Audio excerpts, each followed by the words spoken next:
Good morning. I'm Connie Rim, second year medical student, SGA First Vice President, and incoming SGA President at NYIT College of Osteopathic Medicine. And I'm joined today by my amazing colleague, medical student, Alessandro.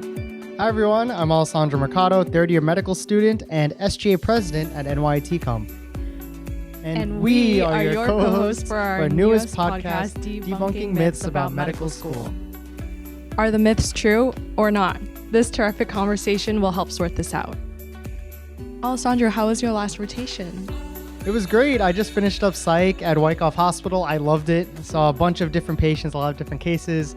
Now I'm on my pause, so I get to spend some time with family, vacation. I'm actually going to see a Broadway musical later, Lost Boys. I'm really excited about that. So I'm going back to Staten Island, then we'll drive in a little bit. How have you been? That's awesome. I've been good, just studying. We're wrapping up our last comp, and we'll be going to Vegas soon for COSGP. I'm so excited. Can't wait. So let's hop into our first question.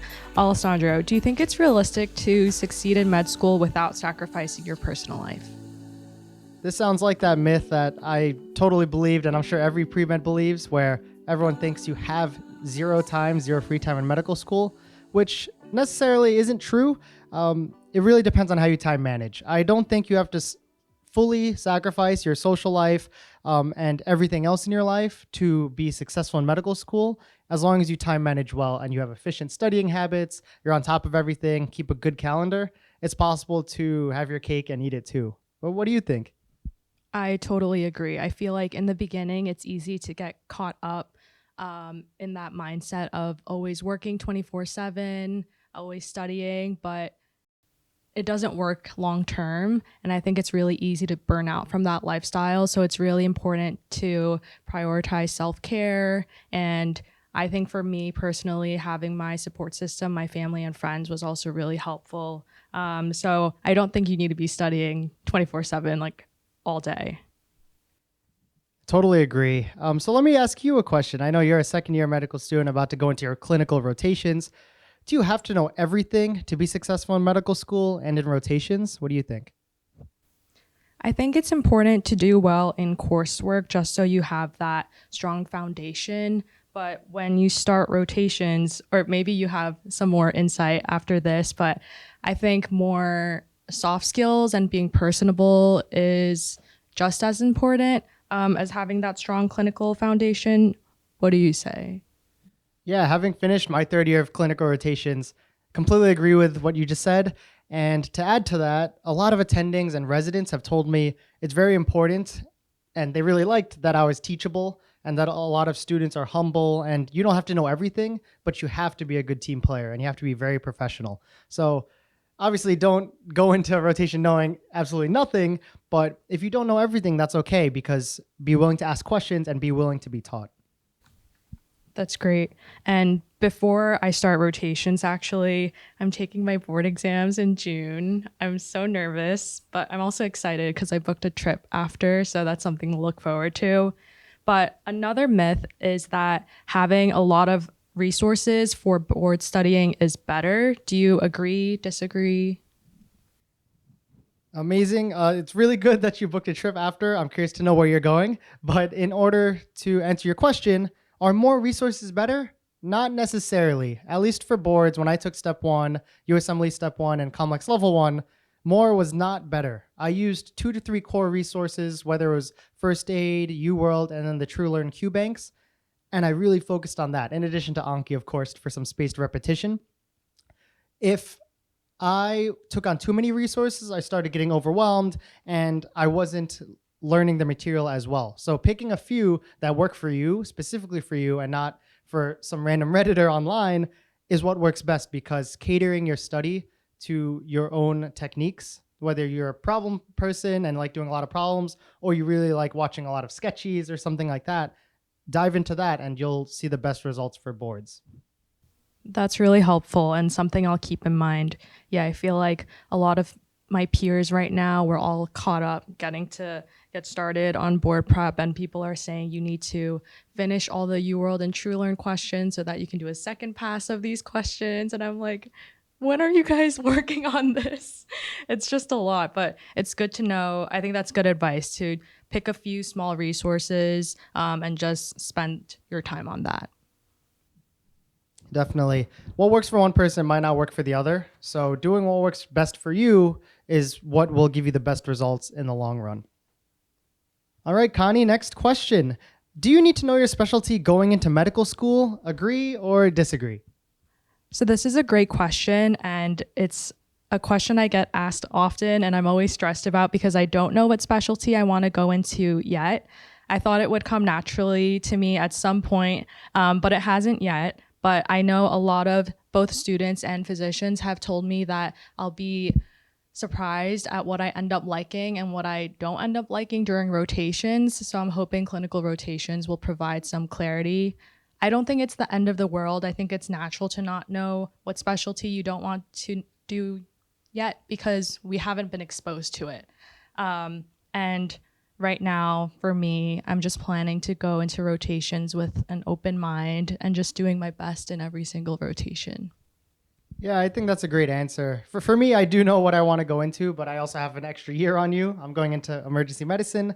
However, I've met so many medical students that are still looking, still searching, and finding out what they really click with specialty wise. And that's where third year really comes into play because you get all of your core rotations. You get your OB-GYN, your psych, your EM, FM, IM, surgery, really everything across the board. And that's where you can really find out what you like, what you love, and also what you don't like as much. So definitely no pressure, and you have all the time in the world in third year. Okay. And Alessandro, looking back at your preclinical years, do you think preclinical grades matter? I definitely think they matter. Of course, to an extent, if it's hard for you to attain honors without sacrificing too much of your mental health or personal health, you might not be able to get honors. However, preclinical grades are very important in setting a good foundation when it comes to taking your board exams. So trying as hard as you can, learning and soaking up as much material as you can goes a long way because things I was learning way early in first year paid off so much when it came to take boards in second year. And I'm very happy I studied so-and-so compared to those things that I didn't study as much. I'm like, oh man, I should have studied them more during preclinical years. So to summarize, learning as much as you can in your preclinical years and getting solid, decent grades is a good reflection, meaning you're setting yourself up the right way when it comes time for board exams. That's great advice and something I'll definitely keep in mind. I think we're wrapping up the semester, but we also have board exam season coming up. So I think a lot of students, a lot of second year students are currently not prioritizing our coursework as much. So it's a good reminder that we should still be on top of our schoolwork because all of this will also come up on board exams. That's great. Yeah, and we'll be done with boards and we'll have passed everything before we know it. So I'm not too worried. We just got to keep going. I have another question for you. This one regarding social media. Do you think social media has a positive or negative impact on med students and why? That's a great question. I think social media can be so helpful at times for medical students, for pre-med students, because we have access to information and tips from our peers, other residents, other attending physicians who give tips on board exams or things that they wish they knew during their time in medical school. And it's really helpful to listen to. On the other hand, I think it's really important to be careful with what you absorb from the internet because not everything is real and should be taken with a grain of salt. I think it's also important to be mindful of the time you're spending on social media, especially when we're studying. I did a previous episode on doom scrolling, and that's something to just consider as medical students. What about you? Very true. Got to be careful with how you manage your time, especially because it's so limited when it comes to medical school and our medical studies. One thing I want to touch on regarding social media is AI. AI has really taken off, and there's so many different AI tools like Open Evidence, as well as Gemini, Copilot, ChatGPT. It's important to just verify your sources. Something we've learned back in elementary school when they say to cite your sources and whatnot, it's important to double check. And if AI is writing a note for you or if it's helping you study for an exam, just verify, trust but verify, make sure what you're taking in knowledge-wise is actually accurate, because there's been a lot of times where I've used AI to help me study for boards, but it's not giving me the best information or it's giving me really good information. So using it wisely, but verifying the information is very important when it comes to AI and social media so that it can have a positive impact on our studies. Yeah, I completely agree about your thoughts on AI. I think a lot of students use it to generate practice questions as well. But something I've heard actually is that the practice questions, ChatGPT or any AI makes, sometimes they're not right. So, like you said, it's important to verify the content.